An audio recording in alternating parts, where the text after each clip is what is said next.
Olá, queridos, olá, povo de Deus, mais uma vez, bom final de tarde, ótimo início de noite, Deus abençoe a sua vida, mais uma vez juntos aqui, hoje, sexta-feira, último dia do nosso estudo bíblico, e um estudo que tem tanto nos abençoado, né? O livro do profeta Daniel é fantástico, ele só no primeiro capítulo aqui que nós estamos estudando, já nos trouxe tantas informações preciosas, né, da parte do Senhor, e que vai fazer com que as nossas vidas sejam, né, cada vez mais pautadas na palavra de Deus, na vontade de Deus e na identidade que nós precisamos continuar vivendo, que é a identidade do povo santo, de um povo escolhido, né, de um cristão verdadeiro, daquele que verdadeiramente vive a palavra de Deus, pratica a palavra e não apenas a conhece, né? Olha, hoje nós estaremos lendo do versículo 9 até o versículo 16, um texto muito precioso. E por que isso? Porque ontem nós entendemos e conhecemos ainda mais, né, o versículo 8, e hoje nós vamos pegar agora o resultado dessa conversa que Daniel tem com o chefe dos eunucos, e aí a preocupação, né, deste homem com tudo aquilo que poderia acontecer com ele caso ele seguisse as orientações e o pedido, né, do Daniel. Bom, vamos ler aqui então a palavra de Deus a partir do versículo 9 do capítulo 1 de Daniel. Diz assim a palavra do Senhor: Ora, Deus concedeu a Daniel misericórdia e compreensão da parte do chefe dos eunucos. Isso eu quero destacar. Deus concedeu a Daniel misericórdia e compreensão da parte do chefe dos eunucos. Isso é muito importante, meus irmãos, para que você entenda que quando Deus quer fazer, Ele usa a quem Ele quer, do jeito que Ele quer, entende? Da forma que Ele quer, para que o povo dele seja abençoado, mesmo com todas as preocupações. Observa que aquele homem, ele tinha liderança naquele lugar, ele era chefe dos eunucos, ele era chefe, né, daquelas pessoas que estavam ali cuidando daqueles jovens, para que eles pudessem se fortalecer e servir no palácio.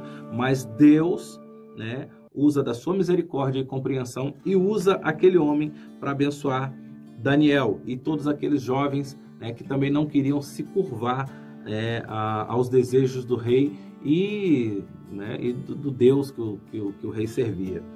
E continua dizendo no versículo 10: Disse o chefe dos eunucos a Daniel: Tenho medo do meu senhor, o rei que determinou a vossa comida e vossa bebida, porque, pois viria ele no rosto, o vosso rosto mais abatido do que os outros jovens da vossa idade? Assim, poríeis em perigo a minha cabeça para com o rei. Observa, querido, que aqui existe um medo natural daquele homem que era um líder, mas que também era um liderado. Ele era submisso ao rei, né, ao rei Nabucodonosor. Mas o que acontece? Ele tem esse medo, por quê? Porque ele percebe, né, que se Daniel não se alimentasse com as iguarias que o rei estava servindo, com o vinho real, ele estaria se enfraquecendo, ele, né, e os seus amigos estariam enfraquecendo. E quando o rei olhasse para ele e visse que eles estavam mais fracos, mais franzinos, né, diferentemente dos outros jovens que lá estavam no palácio, ele estaria colocando à prova o trabalho desse homem. E mais, esse homem disse que estaria colocando a cabeça dele a prêmio, né? Ele estava em risco iminente, inclusive de morte, porque era assim que se tratava a justiça da época. Então ali há uma preocupação que aquele homem tem. E aí o versículo 11 vai dizer assim, olha: Então disse Daniel ao cozinheiro, chefe, né? Daniel já estava ali, de acordo com a autoridade de Deus, repleto, né, revestido da autoridade de Deus. Ele já estava ali falando com todo mundo, com todos os chefes. Ele disse assim, ao chefe dos cozinheiros, a quem o chefe dos eunucos havia encarregado de cuidar de Daniel, de Ananias, de Misael e de Azarias: Experimenta, peço-te, os teus servos 10 dias. Ou seja, ele dá ali um desafio, ele cria ali um desafio para esse cozinheiro e fala: olha, experimenta, peço-te para que 10 dias, né, você possa fazer dessa forma, e que nos deem legumes de comer e água para beber. Então se veja diante de ti a nossa aparência e dos jovens que comem das finas iguarias do rei. É interessante que Daniel ele faz o desafio, né, para esse cozinheiro, e ele fala assim: olha, nos dê apenas legumes e água, e continue dando para eles aquilo que o rei determinou. E depois você olha para a gente e vê como que nós vamos estar. É interessante isso. Eu acho fantástico que quando você está revestido da autoridade de Deus, você tem a certeza que a vontade de Deus se estabelecendo, aquilo não tem como dar errado. Não tem como dar errado.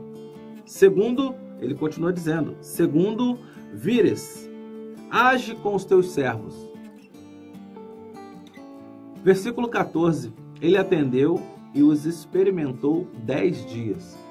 Observa, querido, que quando a tua boca fala do que o coração está cheio e teu coração está cheio de Deus, as palavras que vêm do Senhor para a vida do outro, mesmo que você seja servo, observa que Daniel aqui ele estava se tratando como servo deles, ou seja, eu sou escravo de vocês. Então, experimenta fazer isso com seus escravos, experimenta fazer isso com seus servos. Nós estamos aqui como servos, mas a autoridade que está sobre ele faz com que aquele homem, aquele chefe, que é o chefe dos cozinheiros, diz aqui o versículo 14, ele atendeu e o experimentou 10 dias. Versículo 15 diz assim, olha, no fim dos 10 dias a sua aparência era melhor, estavam eles mais robustos do que todos os jovens que comiam das finas iguarias do rei. Amém? Glória a Deus. É desse jeito, irmãos. O mundo pode tentar nos alimentar com tudo que eles têm, mas eles nunca vão saciar a nossa fome de justiça, nunca vão saciar a nossa fome de Deus, nunca vão saciar a nossa fome dos céus, do reino de Deus e das coisas espirituais. Entende? Tudo aquilo que o mundo tem a te oferecer, a me oferecer, nada disso vai ser melhor daquilo do que Deus tem a nos oferecer. E o versículo 16, ele diz assim, fechando, né, com chave de ouro, essa nossa conversa aqui, ele diz assim, olha, com isso o cozinheiro-chefe tirou deles as finas iguarias e o vinho que deviam beber e lhes dava legumes. E aqui a exegese desse texto vai dizer o seguinte, a ideia é que ele não tirou apenas de Daniel, não tirou apenas de Ananias, de Ananias, de Azarias e de Misael também, mas tirou de todos os outros jovens que estavam lá. Por quê? Porque as coisas de Deus, elas não são melhores só para mim, elas são melhores para todos. As coisas de Deus são melhores para todos, queridos. Deixa eu falar uma coisa para você. Aquilo que Deus te ofereceu precisa ser partilhado, precisa ser compartilhado, precisa ser dividido com as outras pessoas. Porque aquilo que faz bem para mim precisa fazer bem para o outro.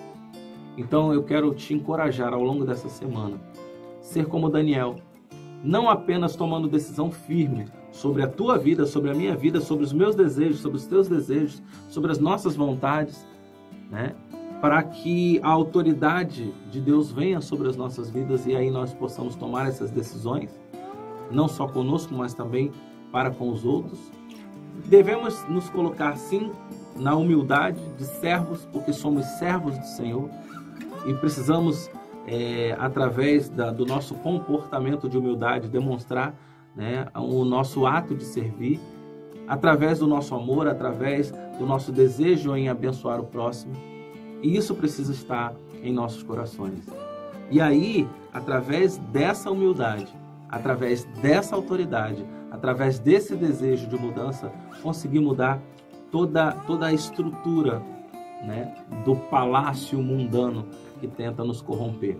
Não permita que a sua identidade seja corrompida, não permita que o mundo possa fazer aquilo que ele quer contigo, porque, na verdade, nós somos do Senhor, nós somos propriedades exclusivas do Senhor e nós temos a autoridade do Senhor para pisar em cobras, em serpentes, em escorpiões. Deus abençoe a sua vida, fica na paz e Deus abençoe. Até a próxima.